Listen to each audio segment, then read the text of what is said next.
3 jours plus tard, une voiture de la gendarmerie arrive à Dunkerque, sur les chapeaux de roue. À l'intérieur, le suspect que Cédric traque depuis des mois. Vous voulez arrêter, monsieur ? Il vient d'être interpellé lors d'un banal contrôle d'identité, juste à côté de son domicile. Sa cavale n'aura finalement duré que 2 semaines.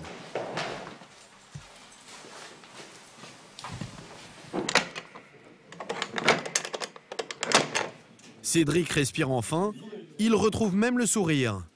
Mais il s'en est fallu de peu.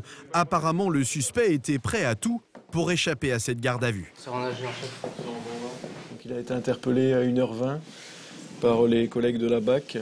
Au départ, il a essayé de se soustraire au contrôle. Et ensuite, il a donné une fausse identité. Donc, comme ils connaissaient, ils l'ont reconnu immédiatement. Donc, il a été placé en garde à vue. Les gendarmes vont enfin pouvoir interroger le seul suspect de ce casse à 100 000 €. Peut-être lâchera-t-il des indices permettant de remonter jusqu'à ses complices présumés. Allez, c'est parti. Cédric confie cette audition à son collègue Yann. Le suspect est assisté d'un avocat. Il a refusé d'être filmé. Il est dans une situation délicate. Sa cavale ne plaide pas en sa faveur et surtout, il y a son ADN retrouvé sur ce carton dans l'entrepôt cambriolé. Comment va-t-il l'expliquer? Va-t-il passer aux aveux? Cédric est impatient de le savoir. D'ailleurs, il ne va pas attendre la fin de l'audition. Yann, tu veux venir, Yann ? Et l'argument avancé par le cambrioleur présumé pour sa défense va beaucoup amuser les enquêteurs. Ouais, il a dit quoi? C'est pas comment son ADN se retrouve là. Bon, lui, il dit qu'on l'a apporté, on l'a ramené là. C'est pas possible. Il comprend pas que son ADN s'est retrouvé sur les lieux des faits. C'est quelqu'un qui a dû l'amener à cet endroit. Quelqu'un aurait donc tenté de nuire au suspect en déposant son ADN sur le fameux carton. Cédric parcourt le reste de ses déclarations et certains passages le font soupirer. L'ADN, c'est rien. L'ADN, c'est rien. Et je crois que je vais faire une copie de son audition, parce que ça c'est un collector, quand même, non? Hein? Peu bavard pendant cette audition, le suspect regagne sa cellule en attendant que le procureur décide de son sort. Et manifestement, le dossier de Cédric tient la route. D'accord, très bien.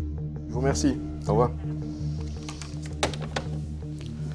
Voilà. Donc il y a une présentation de notre mise en cause à 13h30 au parquet de Dunkerque.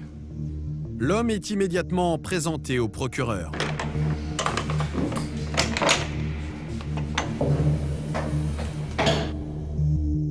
Direction le palais de justice.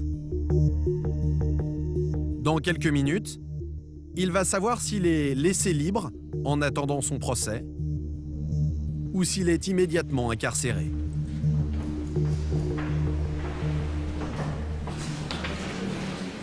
Une heure plus tard, la décision tombe.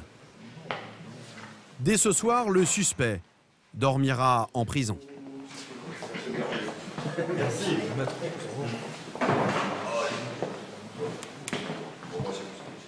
Ah ben je vous serre pas la main, parce que je suis menotté. Allez, au revoir. Salut. Le procureur a estimé que les charges étaient suffisantes.